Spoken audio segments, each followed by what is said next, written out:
মায়েদের স্বাবলম্বী এবং আয়ের উৎস বাড়ানোর জন্য বর্তমান রাজ্য সরকার প্রাণী সম্পদ বিকাশ ও কৃষি তত্ত্বাবধানের মাধ্যমের উপর দায়িত্ব দেওয়া হয়।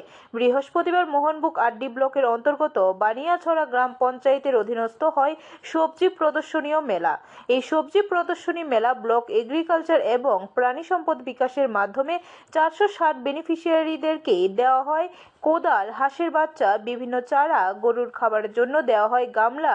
উক্ত সবজি প্রদর্শনী মেলা উপস্থিত থাকেন সুব্রত দাস প্রাণী সম্পদ আধিকারিক, অমল মজুমদার কৃষি তত্ত্বাবধায়ক আধিকারিক, প্রাণী সম্পদ উপ অধিকর্তা শান্তনু মজুমদার, কৃষি তত্ত্বাবধায়ক 23 ধনপুর বিধানসভা কেন্দ্রের মাননীয় বিধায়ক বিন্দু দেবনাথ, সিপাহীজলা জেলা পরিষদের সদস্য ও বিশিষ্ট সমাজসেবী বিশ্বজিৎ দাস, বিশিষ্ট সমাজসেবক বাবুল দাস, সুনীল সরকার, শিমুল নম, পিন্টু ঘোষ, বিশিষ্ট সমাজ সেবিকা সুমনা দাস নম, সভাপতি কৃষ্ণ সরকার সহ আরও অন্যান্যরা।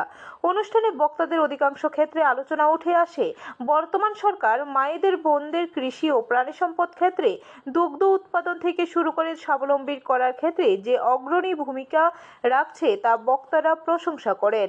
আলোচনায় বিধায়ক বিন্দু দেবনাথ বলেন, একটা সময়ে কৃষকদেরকে কাছ থেকে ক্রয় করার জন্য কৃষকদের জুতা ক্ষয় করিয়েছে। বর্তমান সরকার কৃষকদের কাছ থেকে উচ্চ মূল্যে ধান ক্রয় করে কৃষকদের আয় দ্বিগুণ করছে।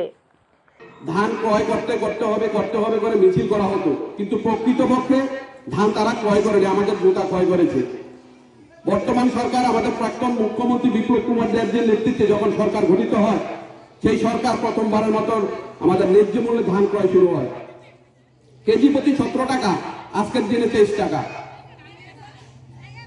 তখনকার সময় মন আমরা বেচতাম 350 টাকা, আমিও কৃষক ধরে 350-400-র উপরে আমরা ধান বেচতে পারতাম না মন। আজকের দিনে আমাদের কুইন্টাল 2900 টাকা বেচতে পারি।